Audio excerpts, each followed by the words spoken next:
Hey everyone, this campaign is brought to you by Psychic Dolphin Garage. If you'd like to support us and our larger efforts to build a leftist community through tabletop role-playing games, head on over to patreon.com/Psychic Dolphin Garage. And now, back to the show.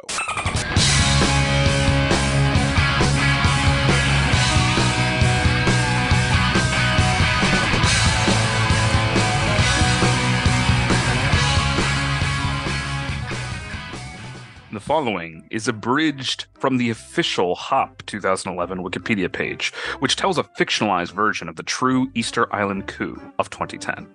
On Easter Island, a young rabbit named E.B. is intended to succeed his father as the Easter Bunny. Intimidated by the calling's demand and ignoring his father's order, E.B. runs away to Hollywood to pursue his dreams of becoming a drummer.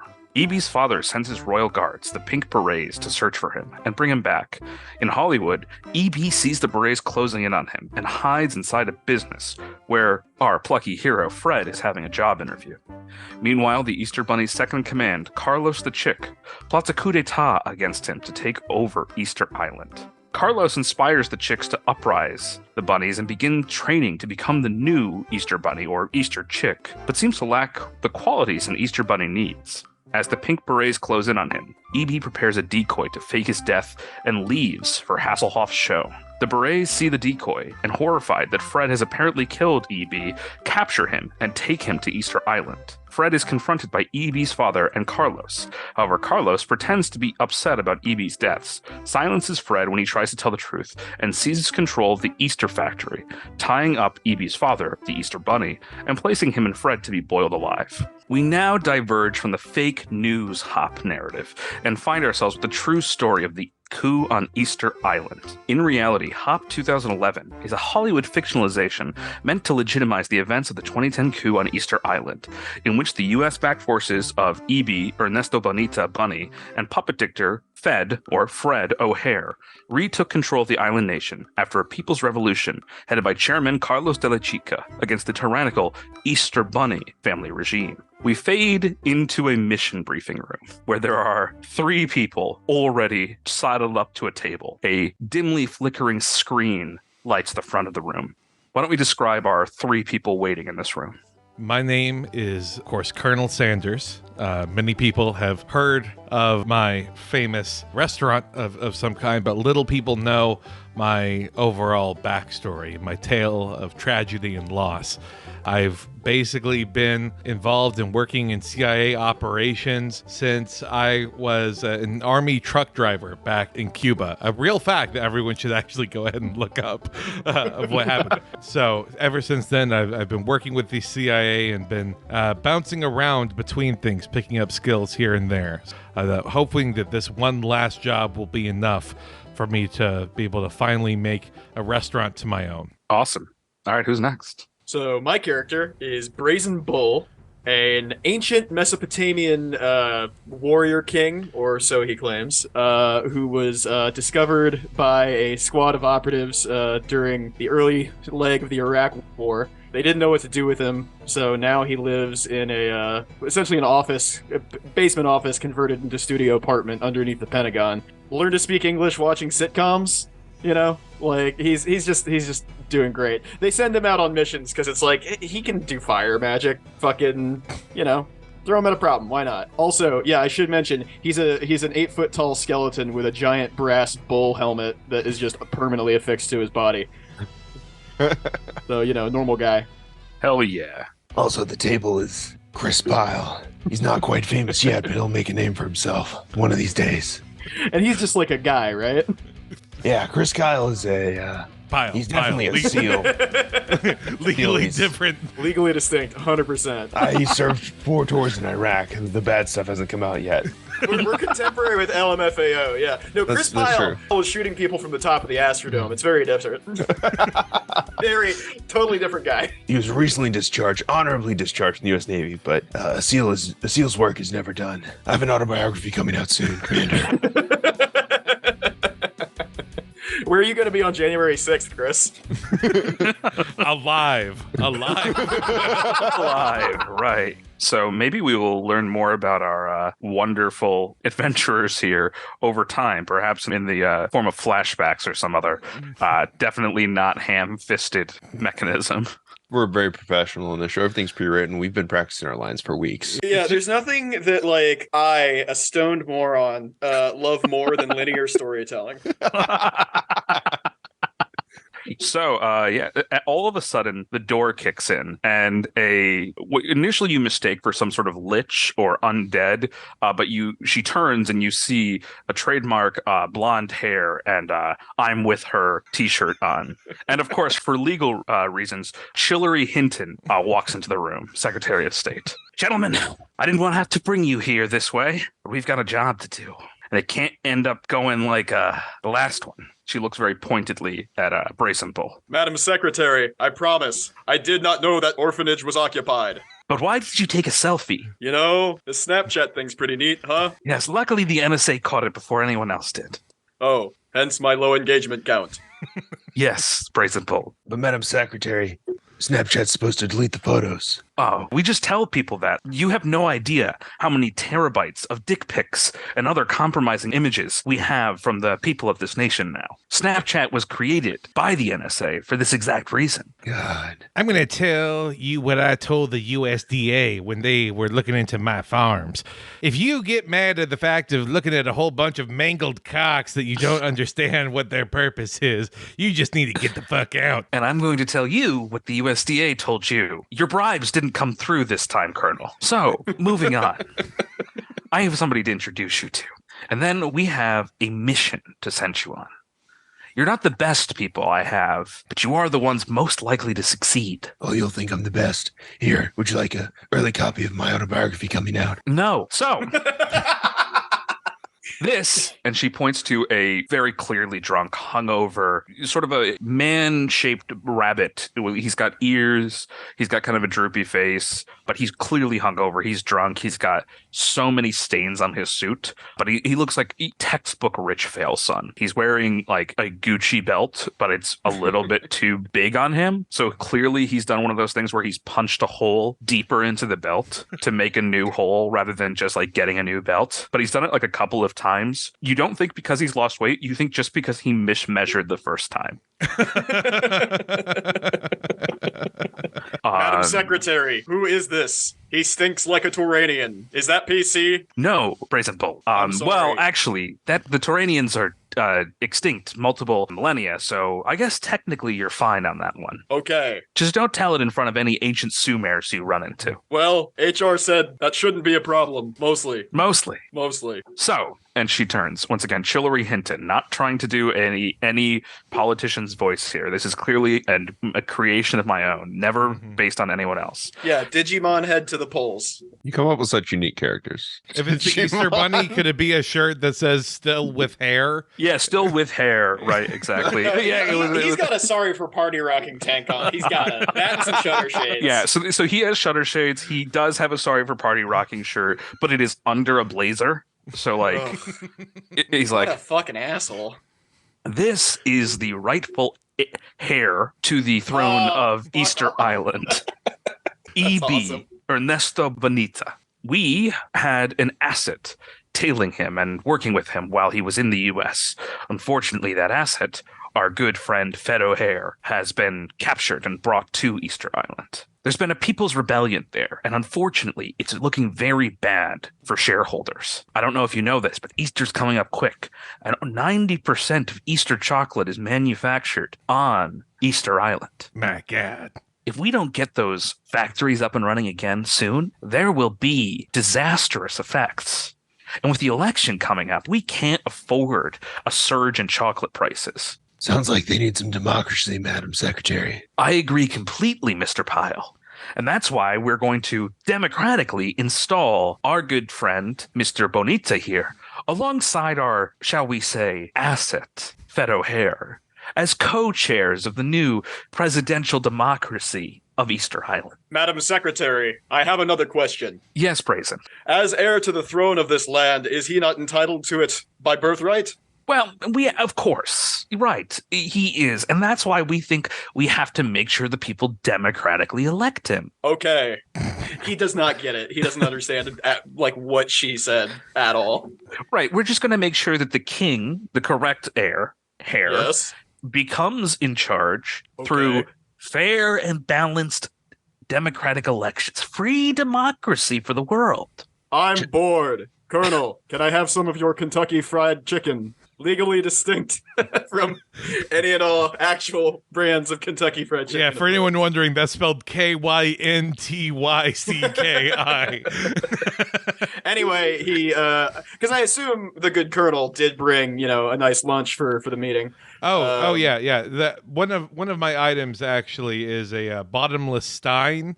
That I have that I'm just envisioning as having like gravy inside of it. Yeah. It's just... Oh, that's heinous. Anyway, he starts feeding just entire wings into the mouth of the bull helmet, and rather than basically just meat falls out onto the chair he's sitting on. Like he eats the bones somehow and leaves the meat. It's really gross. That's amazing. Yeah. Look, what we want you to do is we need you to retake the island from this uprising. We're going to airdrop you over a lagoon near the southern bay, and you are going to escort Mr. Bonita here, and she kind of yanks at the back of the very clearly hungover rabbit, to the Easter throne, at which point he will be able to reclaim his powers and take over the country. Of course, with the assistance of our good friend, Fed O'Hare. Played by James Marsden, for anyone who's looking this up on Wikipedia. Also, this is not that different than the actual plot. Yeah, because it's what's that conspiracy theory thing where everybody's like, "Oh, they were signaling 9/11 for years to get us used to the idea." It's just that they have to show it's a psychic debt that they owe us. They have to show us what they're going to do somehow. Exactly. Yes. In this setting, the Illuminati is real, of course, and right. That's a whole other aspect of the setting I'm sure we'll explore in the future. Jesus. What we're going to do is we're going to send you to Easter Island. I don't care how you get it done, just so long as you rescue our assets, you put this young man, this admirable young patriot of his country, in charge of things, and you make sure that there's not going to be another chicken uprising anytime soon. I have many important things to deal with, more important things. I have some sort of thing going on in Libya, I think, that I need to make sure it goes okay. So, look, I have so many things on my plate. I've heard that in Libya you're trying to establish a no-fry zone. Is that correct? Right. Exactly. A no-fry zone over Libya. Secretary, we're the best men for the job. We won't let any man, woman, or child stand in our way without putting a bullet in them. You don't have to kill them. I actually, in case any of these get Freedom of Information Act, I'm going to discourage you from killing people. Discourage. The Hyperborean Code demands that a king may only claim his throne through blood. Yeah, whatever he said. He keeps going to fucking... He's through most of the bucket. Just despite deboning. Bottomlessness. Yeah. And just scraps of meat falling into his pelvis. It's like a bird's nest almost, but of, fried chicken skin and meat bits. Don't worry, Madam Secretary. We'll try to leave as little of a mess as possible for the pencil pushers. I appreciate that, Pyle. You're the man for the job there. You'll leave at 0300 hours. God, my favorite time of day. But just right about 0 dark 35. God, my second favorite time of day. Did Kris Pyle sound like Christian Bale, Batman in life? Is that how he sounded? No, he was from Midlothian, Texas. He sounded like a fucking hick. Oh, so we're all three good old boys from down south. I'm just south of history. Yeah. Kris takes off one pair of his Oakleys as he says this. A second pair of Oakleys is underneath. My God. I have a assistant, an attaché, that will accompany you on the plane. But for now, I'm going to let you introduce yourselves and get to know the our beloved patriot that we're installing here. I mean, democratically electing here. The Prince. Yeah. All right. I have things to take care of, and I got to get Bill back from somewhere. You can't leave him anywhere. But Brazen Bull, you're a very bad influence, or Bill's a very bad influence on you. You shouldn't listen to him when he says that you should go, I quote, bowling with your skull. They do it in The Big Lebowski. It seems fun. With that, Chillary Hinton leaves through the door. Now, Mr. Bull, I got a question for you. What is it? How do you and Mr. Pyle here know each other? We are acquaintances from work. We have carried out many missions together and claimed many lives. Now, I've run missions with Mr. Pyle, and he hasn't mentioned you before. So, Kris, why have you not introduced us to each other? I don't let any state secrets out between these lips. They're sealed tight. Kris is a proud racist like myself. He has the secrecy of a Zingaran and the cunning of a Kothian. No, I'll tell you what I do outside of work for us to have a good working relationship, Colonel. Okay? Where me and Brazen Bull may or may not have met together underneath of white sheets is no business of yours. It doesn't fit. It's too narrow. It doesn't work on him. I like how quick we got to lawful evil, boys. Good speed run. Good speed run. Well, Mr. Bull, I gotta say, I'm really looking forward to working with you. I just have to say, ever since I was a little child, just painting horse carriages, I've always thought that this is gonna be what I do in life. That of course, I would become a farmhand and a streetcar operator, then a blacksmith helper, a fireman, a lawyer, insurance salesman, a ferry boat operator, and then, as of course anyone who sets up a chicken business would see fit, doing a coup with the Sumerian god of old. It's a natural progression. Honestly, Mr. Sanders, it's a miracle you made it to Colonel after wasting so much time doing all those other jobs. Well, you can't try and get me out of the field. I like to go from restaurant to restaurant trying to explain what exactly the secret levels of herbs and spices are that I feel like the company just moved away from. It's why I'm hoping to get back at the end of this and meet up with my beloved Claudia to make a chicken shack with her. Just a small mom and pop restaurant that stays true to American family values. A place where a white man and a white woman can go in and enjoy some white meat. White meat sounds a little sus, Colonel. Nobody was saying sus in 2011. Come on. Or at least fucking Kris Pyle sure wasn't. No, Kris Pyle actually invented the term sus. Yeah. You're right. RXD, Colonel. In a certain way, Kris Pyle is playing one of the original games of Amogus. Yeah. The imposter. The imposter got him. Oh, fuck that guy. Okay. Happy Easter, everyone. I think hearing Kris and the Colonel kind of compare their worldviews. Brazen Bull chimes in. Yes, some kings claim their thrones through conquest, while others through wise management of grain. Bunny, how will you claim your throne? And he sticks a single ring-laden skeletal finger towards Ernesto. Also, like, kind of covered in grease. It's pretty fucking nasty. Ernesto sounds very suspiciously like very canceled bad actor Russell Brand. I'm reckoning the way we're gonna claim our throne is through P.A.R.T.Y. The people want to dance. They want drums. They want bass. Correct me if I'm wrong, but I think they might have said through parlay and not P.A.R.T.Y. But I believe in you. Yeah. Kris is already at the whiteboard. Has P.A.R.T.Y. on there. Power, attrition, retribution, tactical decision making. Yeltsin. YOLO. Yeltsin. Yeah, no, YOLO's very appropriate. Yeah. YOLO. And then from YOLO it goes, you only live once. But then each of those is also an anagram. It's just fractal. It just keeps fucking going. My tactical mind has never been sharper. So yeah, Ernesto Bonita, or the EB, is a drug-loving, fun-loving, party-loving fail son. Think Udi Hussein, except if Udi Hussein was just really into MDMA. A less cool Hunter Biden. Exactly. Well, yeah, baby. If you don't mind me asking here, what can we expect from you in the field? I want to make sure that we're not carrying around just a regular meat bag. Oh, I'm not a meat bag. And he starts dancing, and he starts air drumming. I am a very talented musician. I can give you inspiration.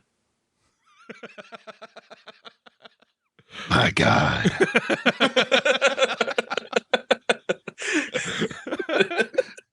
Nothing more powerful than the power of, and he starts drumming and dancing, drums and bass. All right, so this is going to be an issue, I think, for all of us as we're running through here. But I'm going to go ahead and get to the plane. I got some preparations to do. Not so fast, says the two other people joining you. Shit. So walking in the door is, first of all, the attaché, who is a very small man. And by small, I mean incredibly small, because he is, in fact, a gnome. Not so fast. We have to go over a few more things and get your requisitions in order. The gnome you know fairly well as Quartermaster Gendarme, who is in charge of many of the requisitions and other logistical aspects of these missions. He's not going to attend with you, but he is going to make sure that you are outfitted correctly. John, you son of a bitch. What are you doing here? Her ladyship, the secretary, has decided in her infinite kindness and generosity to outfit you each with a little bit of a special item heading into this one. Is this My spine straightens a little bit, and I give like a little bit of a salute as the quartermaster comes in. At ease, Mr. Pyle. Yeah. Don't do that, Kris. That quartermaster ain't worth a dime. I'm worth several dimes. Quartermaster keeps us alive, Colonel. Without his equipment, where would we be? We'd be dead out there in that desert. That damn desert. Thank you. Thank you very much, Mr. Pyle. Your tax dollars at work. Oh, don't worry. None of you pay taxes. I don't pay anything. That's correct, Bull. Bull, I'll give you your item first. And he hands you a red sphere. It's about fist size. Cool. You can write this down anywhere, but this is a item, which is a flame focus. Oh, fuck yeah. And what this will let you do is that whenever you cast a spell that has the fire trait, you will deal an extra amount of damage equal to the level of the spell. Oh, fuck yeah, cool. I think he turns it around in his big skeletal claw a little bit, and there's a little white Raytheon logo on the other side of the orb. Wow, the boys at R&D sure are working hard. They really are. You know, we stopped that universal health care plan and just redirected all that money right into this. This would have been actually the money for a cancer drug for a form of nasal passageway cancer, but we determined that it was much more effective as this. You can see like a fire like kind of growing within the bull mask as he's just staring at the orb. We'll give you yours next, Mr. Pyle. Once we finish the F-35 program, cancer won't dare set foot on our country's land. Exactly. And, you know, we have some really great people on that. The airworthy certificate on it is going to be amazing. And crazily enough, it's only budgeted at about $1 billion. Yeah, I'm sure it'll go under budget. Currently. Right. I'm sure we'll be able to bring that down, yeah. Yeah, of course. But Mr. Pyle, and she hands you basically a brooch, which has got like a SEAL sniper logo on it. This is called the Displacer. It's a really neat item. But basically, once per day, when you would be hit with a critical hit, you instead, as a reaction, activate this, and copies of you appear, giving you the effects of a mirror image and negating the crit. Now, just for historical purposes, is this going to be an item that will be sequestered from him at the end of said mission, or will he have this on him at all times? Well, we're gonna sequester all these. You know, if you get, for example, also if you get like crit from real up close, it might you still got a chance of getting grit. You never know. Yeah, You see a tear fall out from under the Oakley down my cheek. Once a seal, always a seal. My brothers, who have fallen before me, merely paved the path up the mountain that I must walk. Right, and we definitely didn't use any of their souls to make this. My God. Indeed, they reside by Mitra's side, feasting at his table. I'll join them in Valhalla soon. Yeah. Yeah, and he looks at like what looks like a script set of notes. Yeah, soon. Hell yeah. And finally, for you, Colonel, and you get handed a little tiny monocle. What am I supposed to do with its glass quarter? This will give you, this is a very unique item. Do I look like I run a peanut plantation? Okay, he trades it out for a pair of spectacles. Is this better? I like that he just had those handy. In the first one, he probably would have wanted the second one. If I gave him the second one, he wanted the first one. These are made for your unique skills as a bomber. You make sure that the spices are delivered hand cooked. These are going to be incredibly useful for you. Once per combat, they're going to let you see through wherever an enemy's hiding and bomb them over it, as it were. Colonel Sanders starts to get choked up a little bit. He just like tries to go for a hug for Jean. John's not having it. Just twitching his fingers. Like it's like trying to pick up a dog. He does like, a handshake, but he shakes like away. one of your fingers. I know we've had our differences in the past, John, but I have to say this means the world to me that you would make sure that I would have this weapon or these spectacles. I promise that I will make a spectacle with them. Excellent. I'm also instructed to let you know that you're getting 2 chaperones with you. Son of a bitch, John. I know. Was it going to be one chaperone before, but then I asked for the glasses and it became 2 chaperones? This is what you do, you son of a bitch. That is exactly what it was. God damn it. The first chaperone. It's not HR, is it? HR doesn't want anything to do with you, Bull. Good. Are the chauffeurs going to drive the Humvee, or is that something that I can still do? There's not a Humvee. Unless you get one on the island. But one of them is the pilot. A man walks in. And it's Muhammad Atma. It's a clone of one of the 9/11 pilots. Now, we know he can get up in the air, but how is he at landing the damn things? It's great. So do they just have a warehouse of these guys kicking around or what? Yep. They have a warehouse of clones of different That's awesome. That's great. They got a whole fucking venture compound of them. Awesome. They got a crop of Timothy McVeigh's in there, you know. This one is, we determined, the best pilot of the clones that we have. Low bar. But he's going to pilot the helicopter. I agree. I feel like I can pilot the helicopter better than this guy. Wait, it's a helicopter? Yes. So great for 747s, though.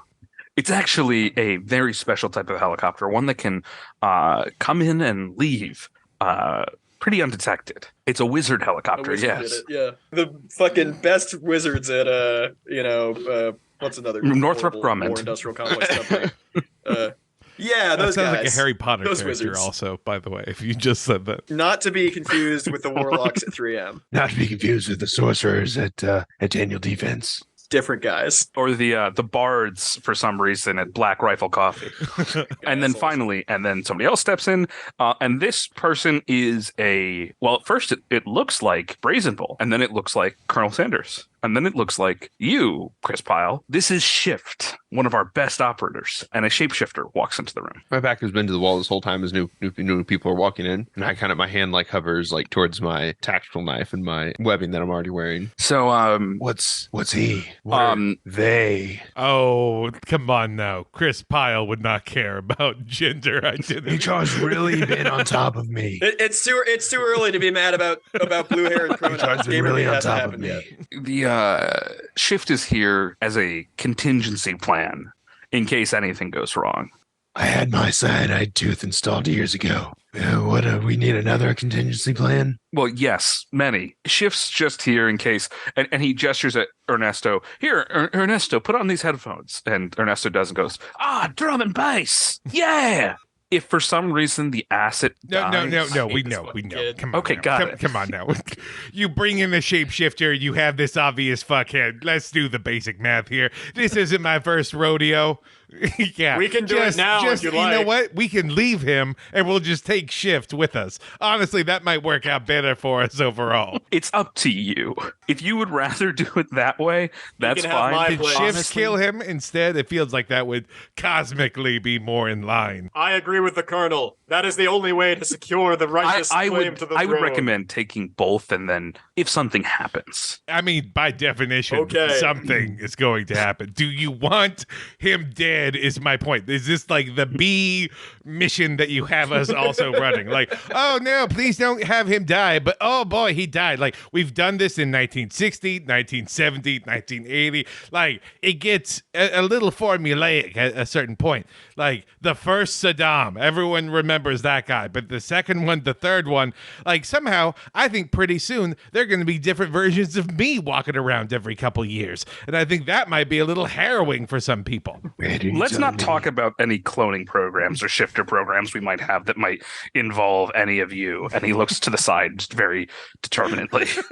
The Iraq War was unprecedented. What do you mean there's a pattern? Right. This is the first time this has ever happened. And the last time it'll happen. Of course, we're going to take care of it once and for all. Chris Pyle's definitely got like a clone twin brother with long blonde hair. Called Liquid Chris or something. By splicing the DNA of Kris Pyle and Kurt Cobain, we've created the latest teen heartthrob called Machine Gun Kelly. Oh no! Oh god! Oh, that's the sickest part of this backstory so far. What I will say is that if our asset on the island, Mr. O'Hare, is incapacitated in a permanent way, this man, and he gestures at Ernesto Bonita, who is just like jamming away, like, oh yeah, is not in a position to lead the island. That's when you will need to do a swapperoo, a switcheroo, unfortunate accident, tragic arrogance, a slip, a sloop, a slap. Now, Shift, I got a quick question for you. Oh God, is that going to be how you talk the whole time? He forms a mouth. No, I can talk however I wish. Jesus, and Christ. It just doesn't line up right. It's like a bad dub. Yeah. What's his default form? So his default form, his true default form, is actually just a pile of glub. But he just looks like a guy. That's just the NPC meme is his default. Yeah, basically. Yeah, this is Brent. Does he do the Marvel thing? You're not sure what he does, and he doesn't seem to like have an office either. Does he do the Marvel thing where he's wearing just like a black cap and a light blue leather like jacket? Yeah, incognito mode. Absolutely, 100%. Sunglasses.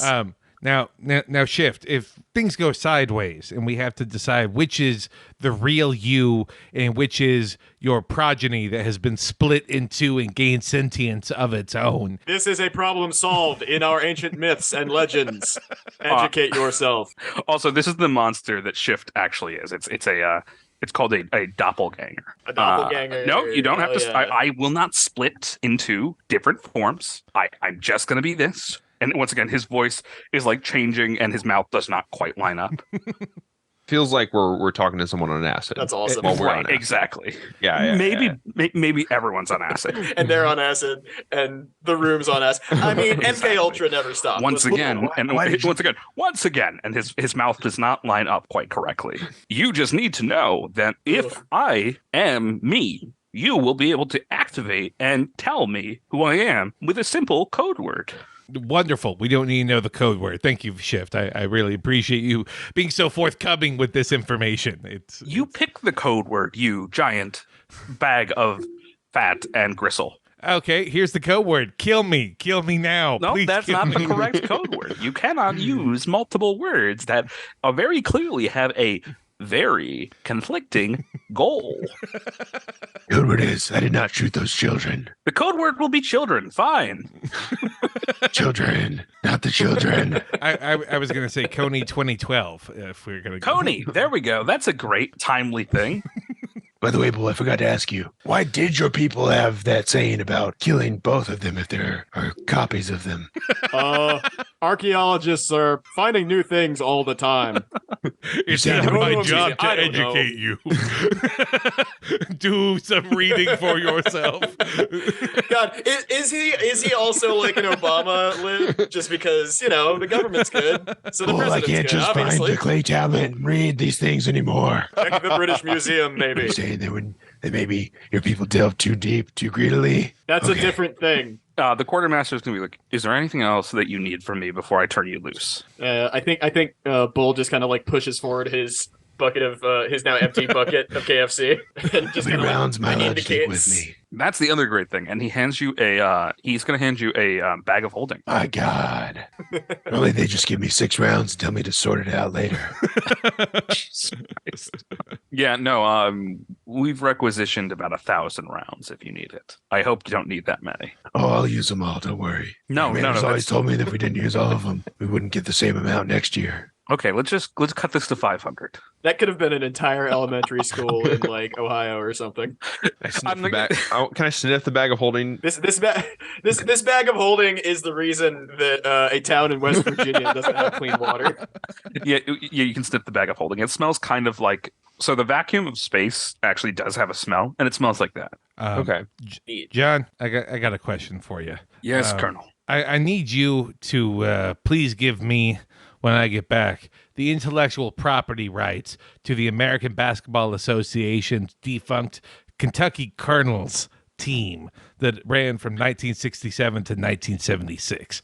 It's important for me for rebranding purposes for my new cafe with Claudia that we have that available to us. I'll be honest with you, Colonel. Basketball never seemed really like your sport. I sold KFC to John Brown, and he turned an American Basketball League into the Kentucky Colonels. Do you know what it is like for you as a people to be turned into a mascot? No one has been more persecuted than me, Colonel Sanders, when it comes to this. To know my heritage has just become something that fans of people and hordes of them can cheer on at an event. I've become a joke, a spokesperson. I need this. Look, if you want, I can look into it, but we're still trying to reclaim the Celtics trademark for leprechauns.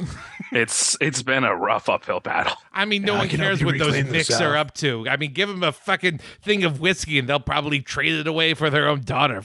We'll look into it. Thank you. That's all I ask. All right. If there's nothing else, we're going to send you over to the helicopter. Mohammed over here is going to be flying in for you. All right then, forward. Like, the Obama slogan. I like to imagine that you just have a Hope and Change t-shirt. That's his around the office wear. It's like a Hope and Change t-shirt and like the scraps of an ancient loincloth with like, it was once like a beautiful funerary garb, and now it's just kind of some scraps with like some like a gold bumper rings in sticker it. on the bronze helmet. Just Your staff has coexist absolutely. on it for some reason. Because it's all the child religions, the ones that came after you. So, look what these crazy kids are up to these days. Younger gods, not like the ones of days of old, who could only be sated and praised with blood. And that's where we'll stop this week's episode of Psychic Dolphin Garage's PDG RPG. Come back next week for another fantastic campaign episode. Until next time. Story,